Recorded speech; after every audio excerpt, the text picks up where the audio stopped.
All right, folks, welcome in to Pickaxe and Roll, brought to you by our good friends over at Superbook Sports. I'm your host, Ryan Blackburn, at NBA Blackburn on Twitter, part of the Mile High Sports Podcast Network, and I'm very excited to discuss this Denver Nuggets win as the Nuggets take down the vaunted Phoenix Suns. Final score of that one, 97-87. Obviously, game was a little bit late last night. I stayed late at Ball Arena trying to get up a good article.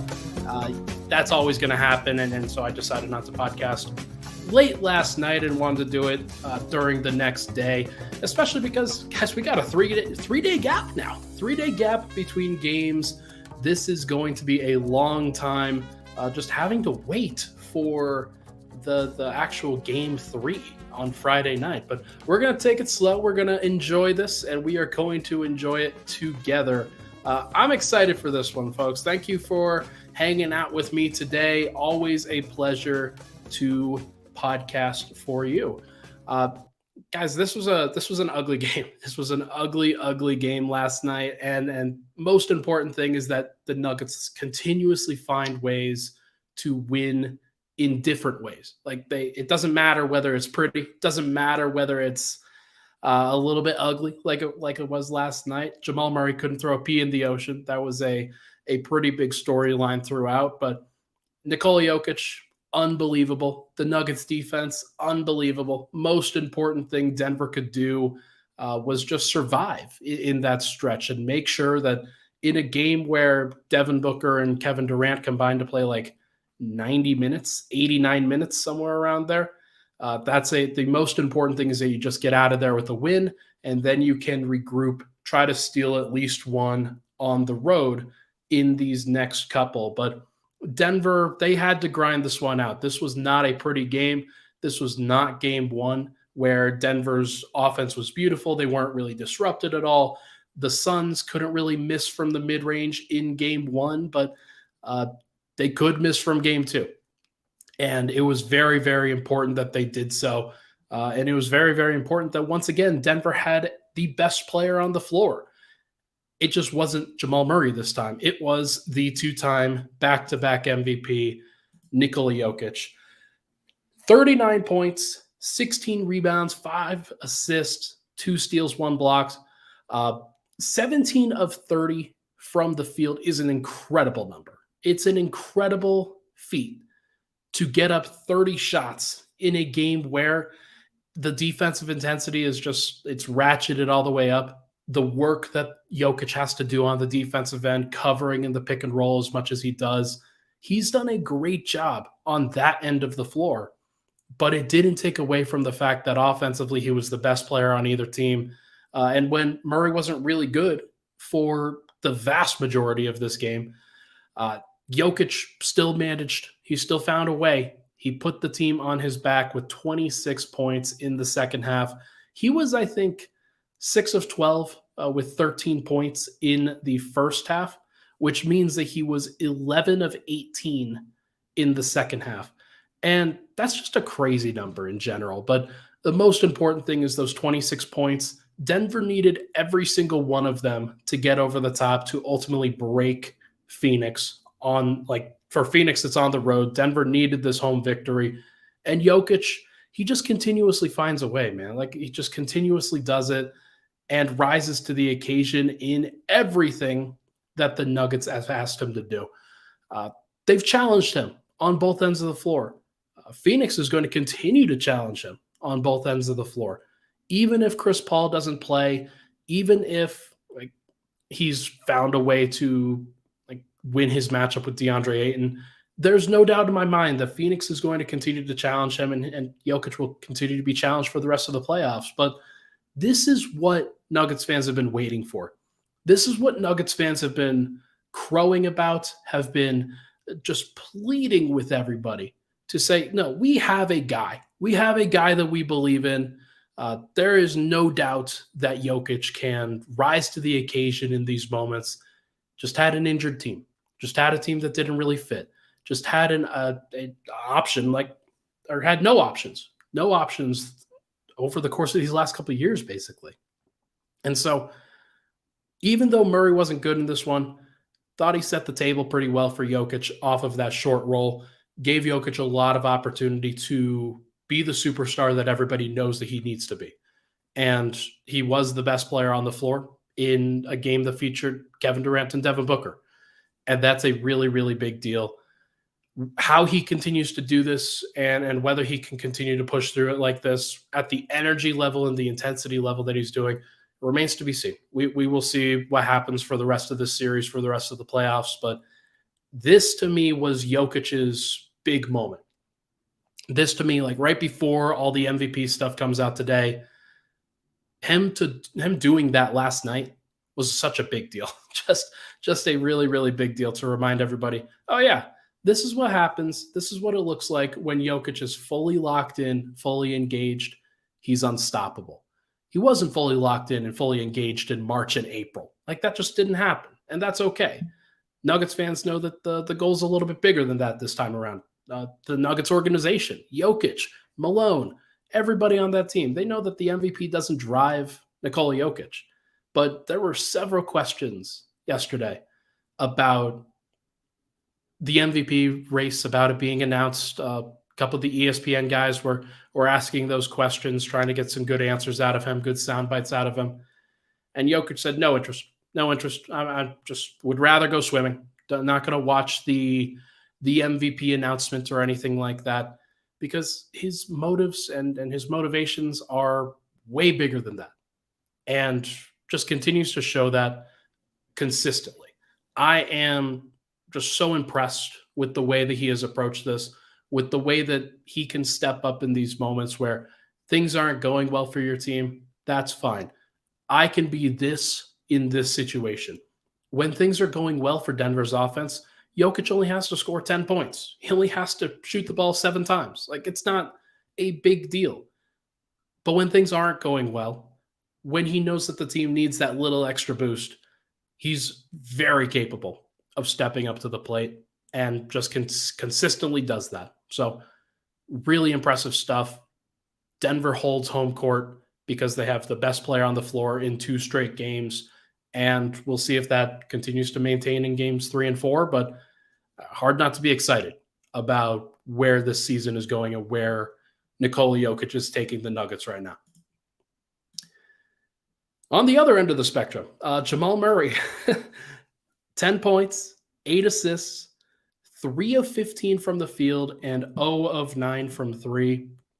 This was a rough one. This was a rough game from Jamal Murray, and it's too bad because he's played really well for the vast majority of these playoffs, and after the big moment that he had in game 1, lays an egg in game 2, and it was really funny being in the post-game area when he came to the podium, which he didn't have to do, and I'm glad that he did it. It shows some maturity, but he didn't have to do that. He looked at his box score in front of everybody and it's like, I went 0 of 9 from 3. It was just, he was very surprised to see that and just could not like even fathom it. But it was bad. It was just a bad game, and he owned up to it in the post game. He'll have to be better for sure.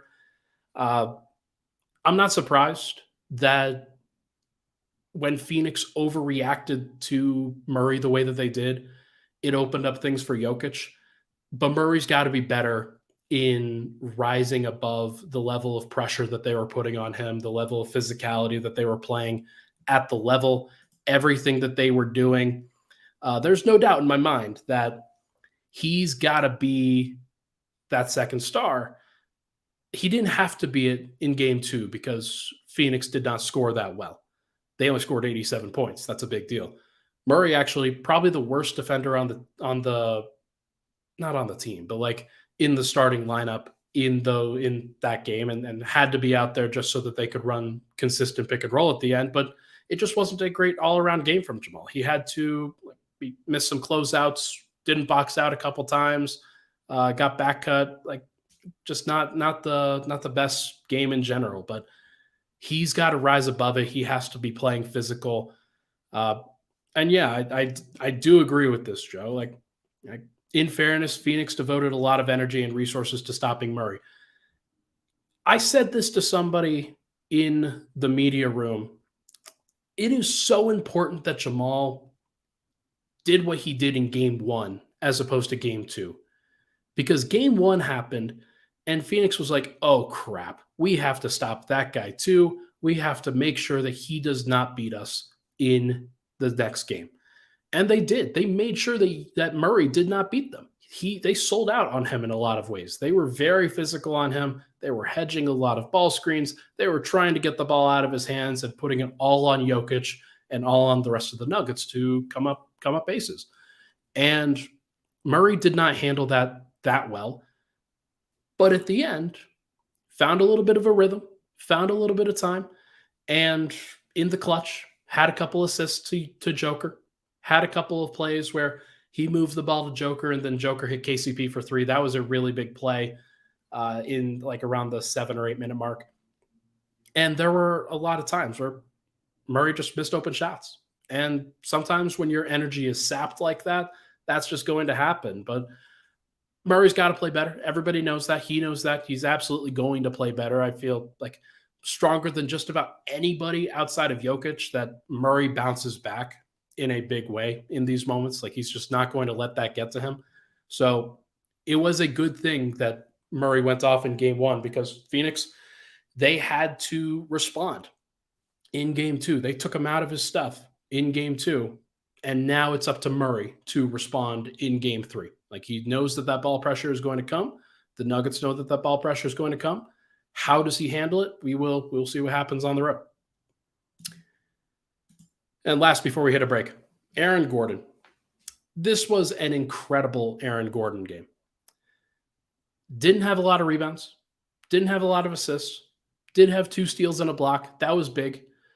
The most important things that he did, though, were put pressure on the rim, make his shots again, and play incredible defense.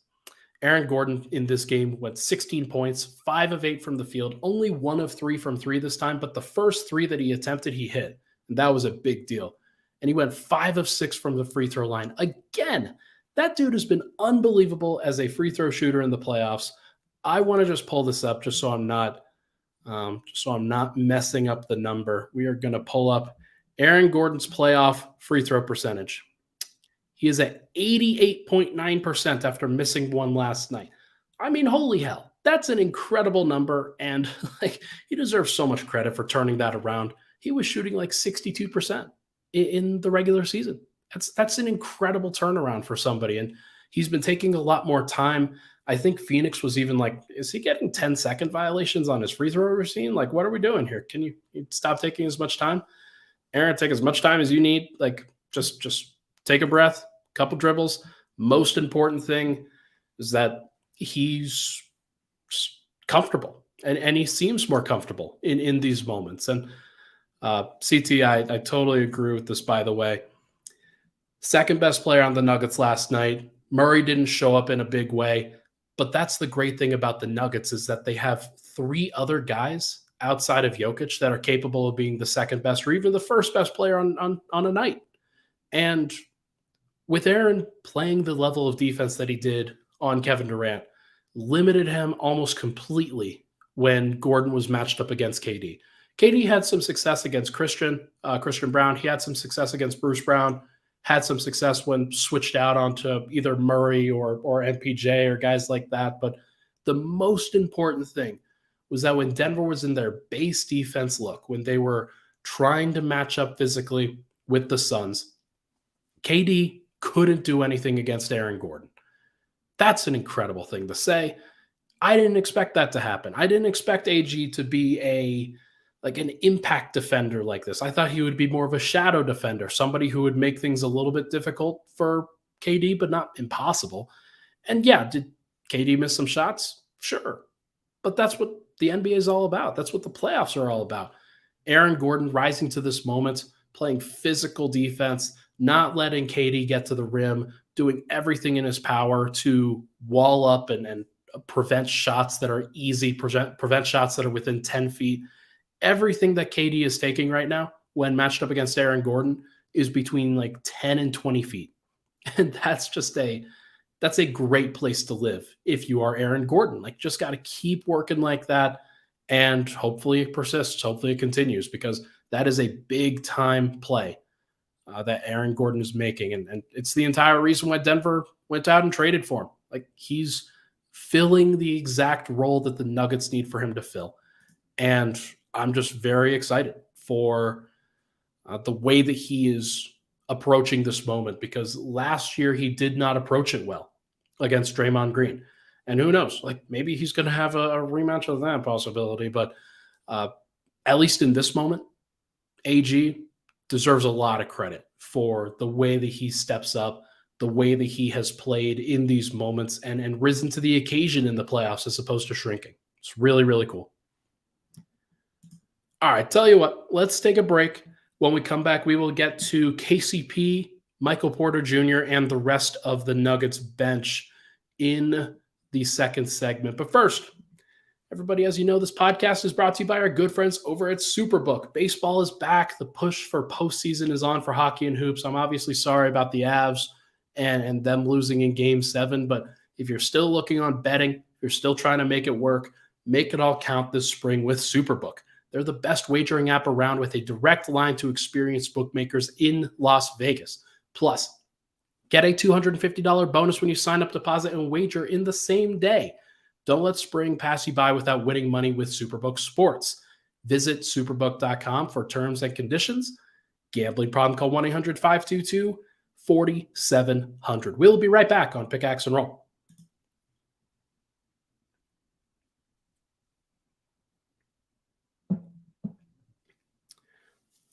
All right, we're back.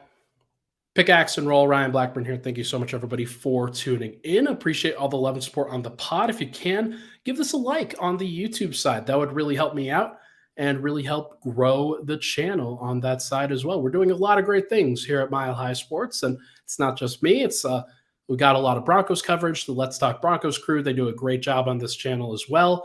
And obviously, there's a lot of radio content that gets posted on here, and they do great segments that are very podcast-like. So make sure to go check those out, especially with Anil Apiro and Cody Rourke. Those guys do a great job. All right, let's now discuss KCP. KCP earned all of his playoff game checks last night. Like, just an unbelievable shooting performance from him right when the Nuggets needed it. Think about this. Had 3 3-pointers in the quarter, in that fourth quarter. 2 of them relatively early, 1 of them relatively late. The Suns scored 14 points. KCP scored 9 of them, scored 9 points for Denver on those 3 shots. His clutch shooting, his ability to step up when the team absolutely needed it, absolutely needed to have it, such a big deal. 14 points on 6 shots alone. 5 of 6 from the field, 4 of 4 from 3. And he did have some good defensive possessions on Devin Booker. Now, I do want to just give Devin Booker credit. He's unbelievable last night as well. And most important thing is to just try to make it difficult on him. And it wasn't that difficult for him for several points in that game. But when it mattered in that fourth quarter, Booker slowed down. Didn't have as many opportunities. They went to KD a lot in that moment, and AG and Bruce Brown, they stepped up and did a great job, but didn't go to Devin Booker as much as I thought that they would. And that's okay with everybody. I think that Booker played really, really well. And I think KCP's ability to kind of mirror him, shadow him, make some important plays, that's a really, really big thing for Denver. They just have to have everybody step up, and KCP absolutely did that. It's really exciting for Denver to have a lot of options now, because KCP is just one option in general. That is a very, very important thing. All right. Tyler Livingston says, ballsy call for Malone to not play MPJ in the fourth. What do you think of that? Let's talk about Michael Porter. I thought it was the right call. I thought it was absolutely the right call. I thought that Michael Porter was fine defensively. He made some good contests, not great contests, but Booker scored on him, CP3 scored on him, Kevin Durant scored on him. And it wasn't like Porter was really shooting that well.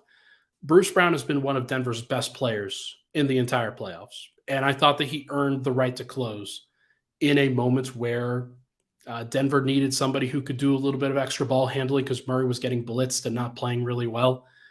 Denver doesn't have another ball handler in that starting lineup if Murray's getting blitzed that way. So it's important for Denver to kind of understand the game flow. And Michael Porter wasn't playing great. Aaron Gordon was. KCP was. Like, Murray, you're going to keep out there because, like he did in the clutch, like he has to be out there in those moments. So the only question is whether MPJ is going to be out there. And I'm not mad at it. I'm not mad at what they decided to do with that. I think that MPJ is on a different level from Murray and Jokic, and that he doesn't have to be out there as a star scorer. Like, it's not a thing. And Denver needed to win with defense, so they put in their best defensive lineup. And Bruce Brown absolutely earned it. So I am not worried about it at all.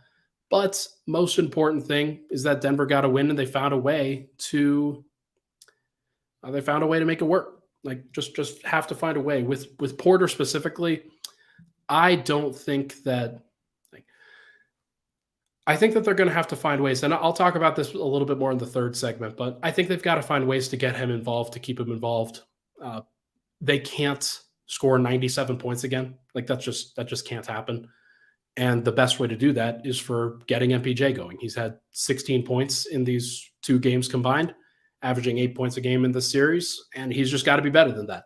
It's not just on Malone to get him better. It's not just on the rest of the other teammates to get him better. Like, he's got to be better himself. So I'm not worried about it. Like, MPJ's defense has been good in this series. I'm not trying to dispel that. And he would be helpful. Like, there's no doubt about it. But Denver found a group that worked. And that's the most important thing, is you got to win no matter how you got to do it. They'll get MPJ going again, and he'll have his moments in this series, let alone in the rest of the playoffs. But I am not worried about it. Like, Denver found the formula that worked, and like, they also needed that secondary ball handler. So if you're not going to take out any of the other guys, then I just don't think it was necessary to take out Bruce Brown at that point. He played great. He was fantastic. So is what it is.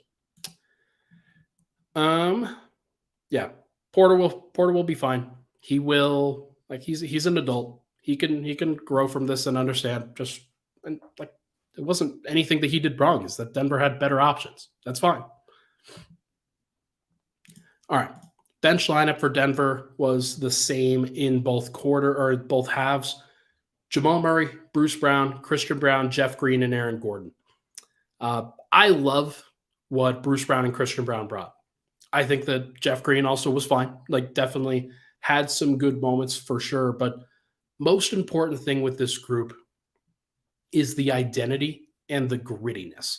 Most important thing with this group is that they always have opportunities to make plays defensively, to switch, to guard, to do everything that they can to make life hell for whoever star scorer is out there for the Suns. In that second quarter, it was Devin Booker. And in the fourth quarter, I'm pretty sure it was both Devin Booker and KD. And Denver had a lot of success in those moments. It was really, really cool to see. Most important thing for the Nuggets in those moments is just to not give up anything easy. And they never did. Like, that was the big key for the first 4 minutes or so of that fourth quarter, where Denver has this lineup out there. And I think they actually went back to Jokic for Jeff Green a little bit earlier than expected. But in those moments, they're not giving up a lot of points. They are not giving up a lot of easy looks. Everybody's just hustling everywhere. There was a little bit of a rebounding problem, and we could talk about that in just a bit. But I do think that, like, it's just a really interesting thing that Denver's found a lineup that really works. Like, just go look through these plus minuses. Murray has a plus 14. Gordon was plus 11. Bruce Brown was plus 12. Christian Braun plus 15, led the entire team in just 16 minutes. And then Jeff Green was plus 7. Like, that's great. That's unbelievable. Think about where the plus minuses were in the regular season for that group. It was just, anytime you got above even, you were singing and dancing. Like, the way that this bench is playing, Michael Malone and company deserve so much credit. So much credit for being able to show up there. It is going to be very, very interesting. I'm just really excited for the way that this team has come together, and they're all playing well. Like, most important, like, even like Murray wasn't great. Murray was actually horrible, but his game one kind of makes up for it. But like, the team as a whole is defending extremely, extremely well. And in the moments when Joker isn't out there, like Joker, with the way that they have to play defense with Joker out there, just a traditional center, that's going to get cooked a little bit more than if a non-traditional lineup is out there, like the one that they have with this bench.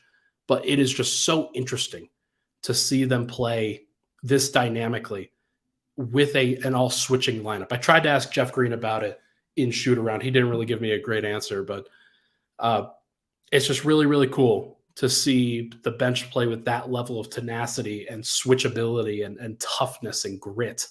And they all contributed to it. Bruce Brown, unbelievable. Unbelievable stuff from Bruce Brown.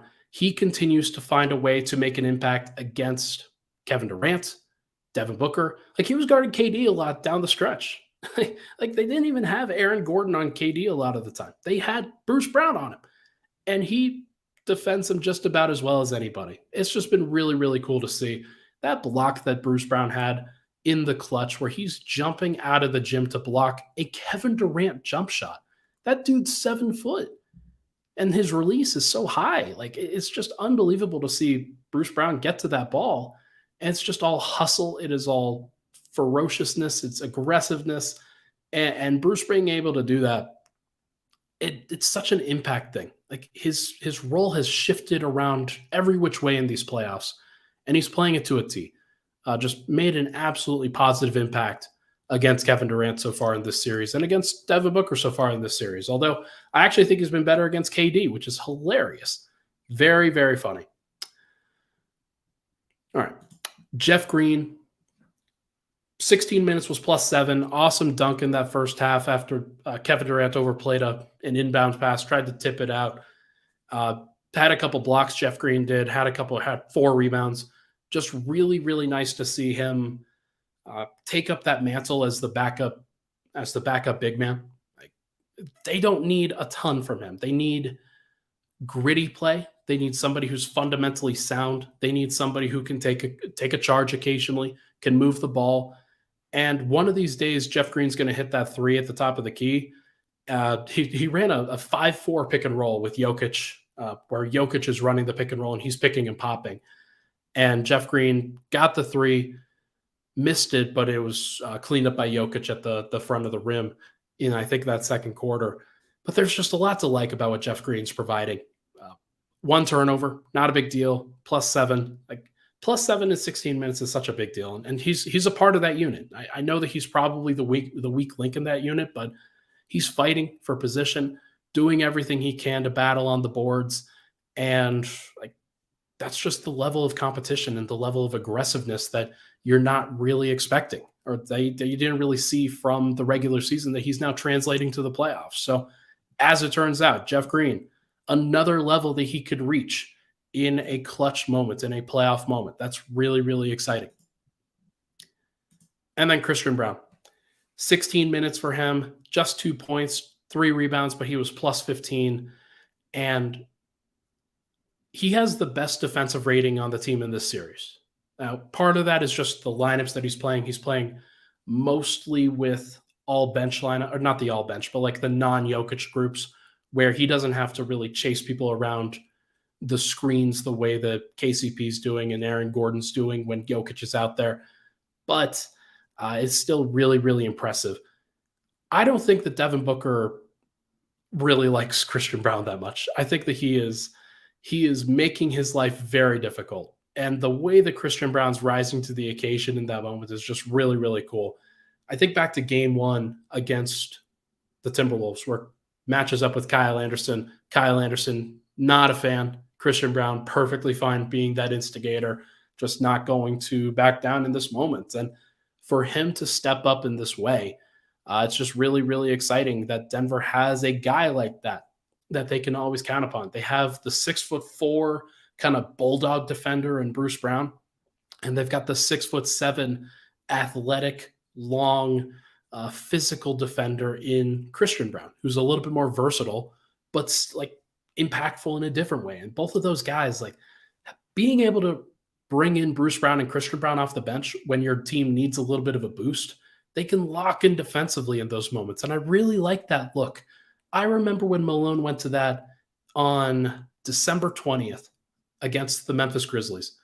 And it was at that point when they started that unit, when Murray was out, MPJ was out, they start Bruce Brown, KCP, Christian Braun, Aaron Gordon, Nikola Jokic against the Grizzlies, hold that team to 90.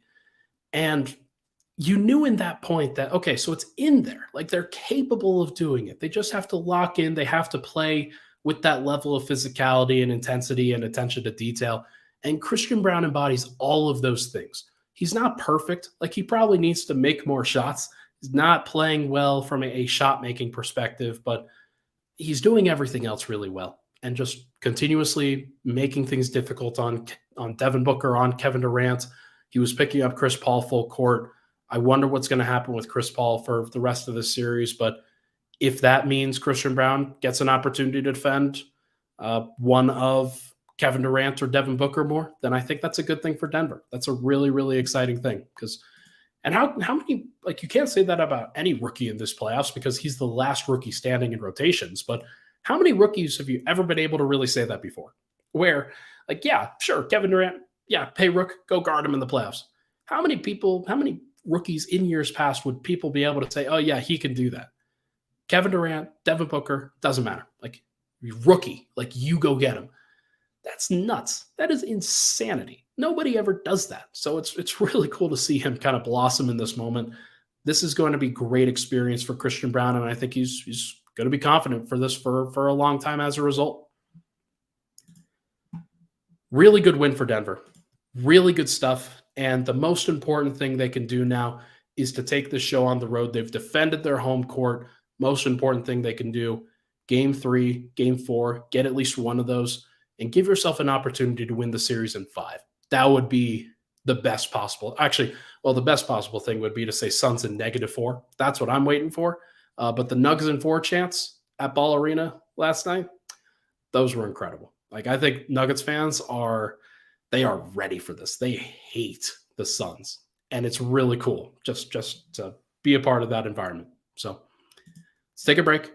When we come back, we are going to talk about just a litany of things that kind of loom for the rest of the series. But first, a message from Vic Lombardi and Lance Armstrong. We'll be right back. If you had a chance to play another sport, if you got to put yourself in another sport, another body, whatever it may be, what would it be? What would be your dream sport?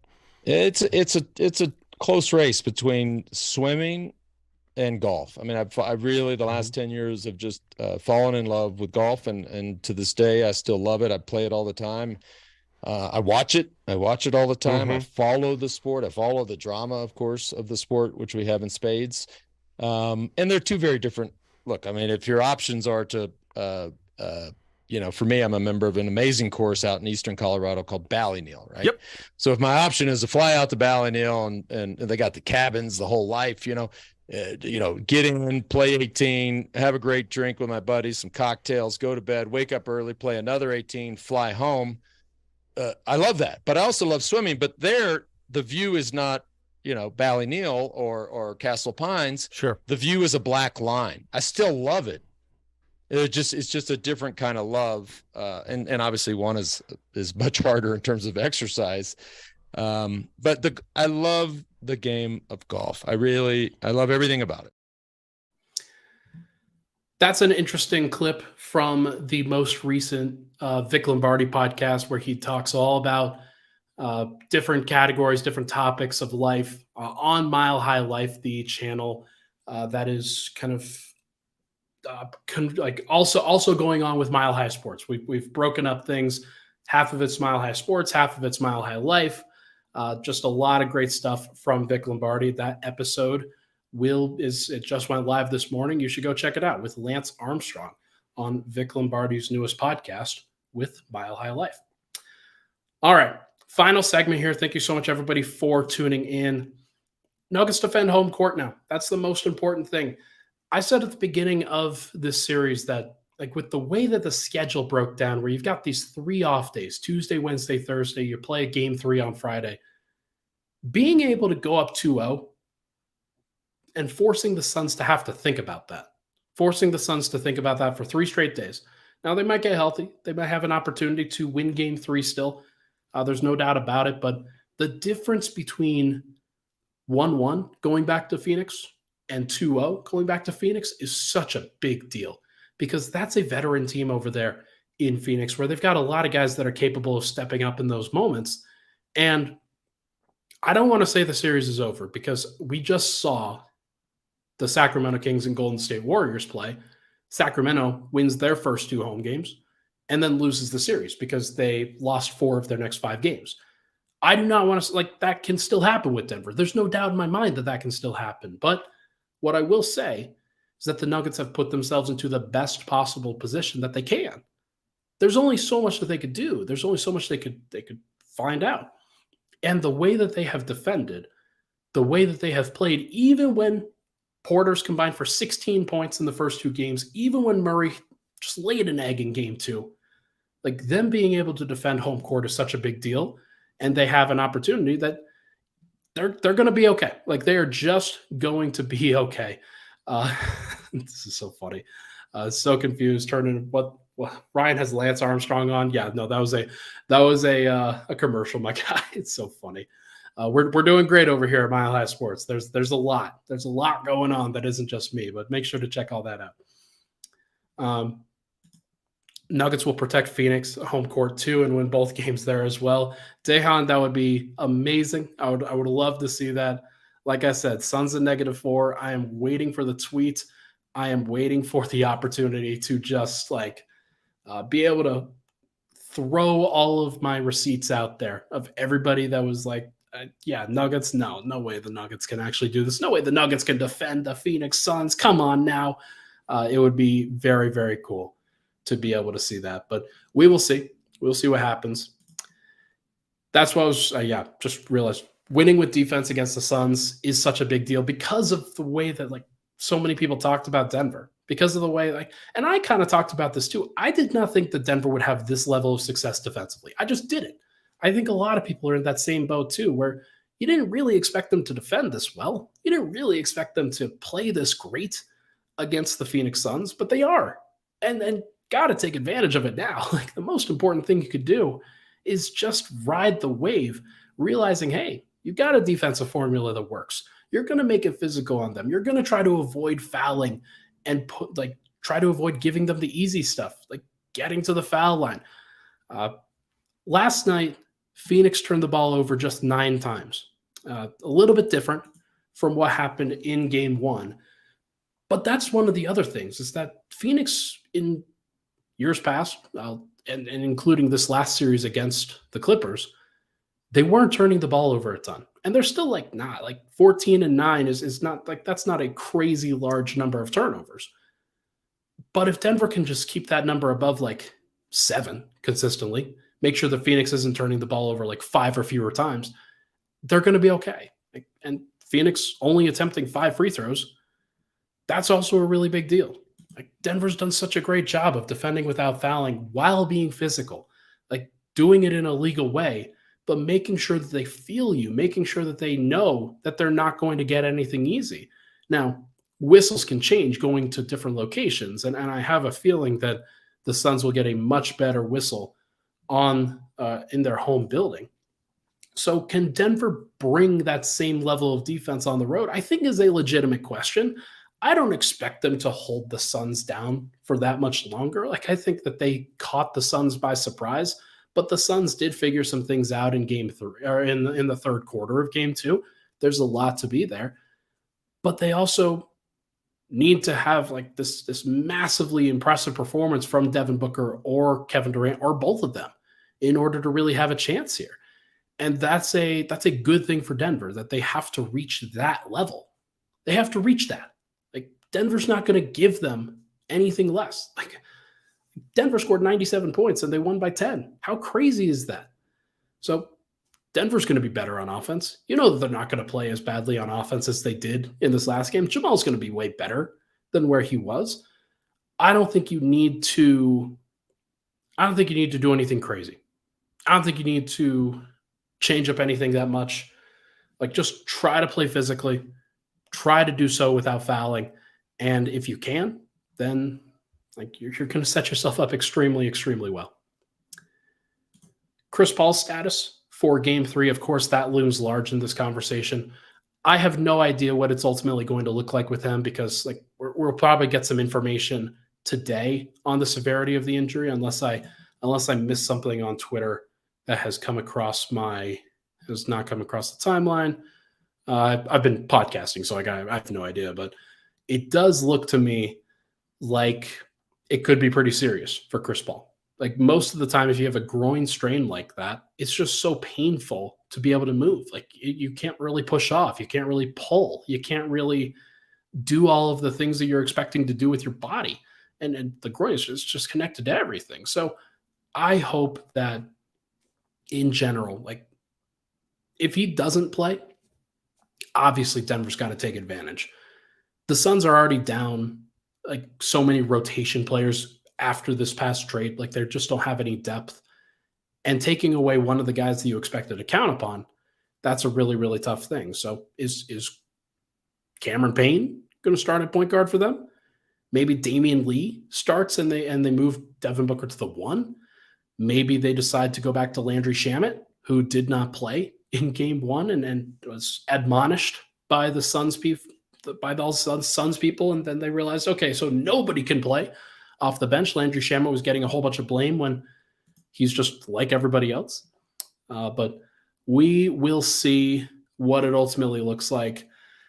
I mean, I'm not sad to see CP3 go. Like, everybody's saying in the chat that CP was playing dirty, and the way that he tried to hit Jamal like in that first game, like, I see people saying karma in the comment section. So I'm like, look, I don't ever want to see anybody get hurt, like, but I do want to see people fail. Like, I do want to see Chris Paul fail, like the way that he's acted in all of this, the way that he plays.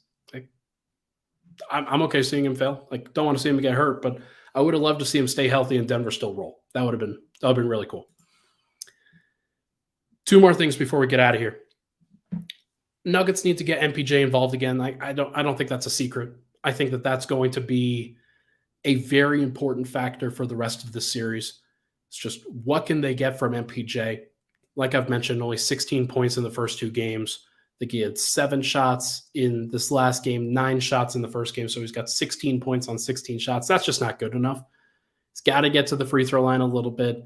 He's got to find a way to be impactful, even when he's not like getting the requisite shot attempts that he needs. Defense was fine in game 2. It was better in game 1. But I do think that Denver's best answers for the Suns' questions that they kind of throw at Denver are going to be if MPJ can run some DHOs, if he can get to the rim, if he can play through contact and play with some force the way that he did in game 1, but also just in the entire Minnesota series, where he was looking like that dude. And he is liable to have some bad games. I don't think that he should be like held to the same standard that Jokic and Murray are, because he's just not quite there. He hasn't been battle tested in that regard. But this is a great opportunity for him to show some growth. This is a great opportunity for him to play with that level of force, to understand the level that he needs to reach in this series, and know that he's going to be bumped off his spot a lot of times and still shoot anyway and still make it anyway. He will be better because he's too talented not to be. I feel pretty good about that, but it's hard not to, like, he's been so great. Like, I'm not going to be disappointed in him if he fails in that regard, but he is going to have to step up at some point if Denver wants to win a title. Like, he did step up in round 1, hasn't been great so far in round 2, but there's no reason why he can't be great in game 3. There's no reason why he can't be great in game 4. Like, he can do that. He's shown that he can do that. Basically helped Denver win game 3 against Minnesota by being potentially the best player on the floor in that moment. So there's going to be a lot of opportunities for him. And I do think that the Nuggets will try to get him going. They know they need him. They know that they need him. They can't just turn to Bruce Brown every time. And they haven't. Like, this is the first time in the playoffs that MPJ has not closed the game. So Anybody that says like, oh, Malone's bad for that, Malone's not doing what he's supposed to be doing in that situation, like it was one call, like one time. And I think that overall Denver's been really reliant on MPJ and all of those other moments, and they will continue to be so. Just needed a different vision in game one or in game two. So we will see. We will see what it looks like. Lastly, there's been a lot of Jokic appreciation on the timeline. There's been a lot of folks that are like, so we bullied everybody into giving Joel Embiid the MVP, despite the fact that we're watching greatness here, despite the fact that we're watching what this guy can do. Jokic has been unbelievable, continues to be unbelievable in the playoffs so far. Let's just look at the numbers. 27.7 points per game. He's taken 21 shots, 49.3 from the field, 46.7 from three, up to 74% from the free throw line. Has been a little bit better in that regard. 14 rebounds a game, 8 assists per game, 1 steal. And Denver's playing great defense while he's out there. This is a historic start. And the way that he's going with this, the way that he's playing, can't relax, can't give Phoenix any opportunities to come back here. Jokic, if he travels the way that we know that he can, if he travels and he plays with the force, with the definitiveness, with the aggressiveness, and with the poise that we know that he can bring, then Denver has an opportunity to finish the series pretty quickly. Maybe in a similar way to the Minnesota series. Maybe they'll split in Phoenix and then come back and win game 5. That to me seems like a very strong possibility. But they've got to get it done. And Jokic is the guy that you're going to be leaning on in those situations. Think about the 43 that he had in Minnesota. Obviously, it came in a loss, but he played so well in that game and just making some crazy plays. He's capable of doing that on a consistent basis. And we're at the start of a really historic run if this is going to continue the way that we think it can. I'm so happy that he played the way that he did in the face of all the MVP stuff, because like James Harden goes off for 45 points in the previous game, hits a game-winning shot over over Al Horford to win game 1 in a game that Embiid wasn't out there. Like, I think that says a lot more about Boston than it says about Philly personally, but there is something to be said that Philly's now 13-5 without their guy. And we've seen what happens with Denver sometimes. Sometimes they kind of shut it down. Sometimes things aren't going well. Sometimes the rest of the team isn't shooting well. Murray, as much as I love him, like sometimes he's liable to have a bad game in that situation. It was really bad. Porter hasn't figured it out in the first 2 games of this series. But Jokic still just keeps going. And his ability to put the team on his back, it's really MVP. Like it's just an MVP characteristic in everything that you want him to do. And I am hopeful.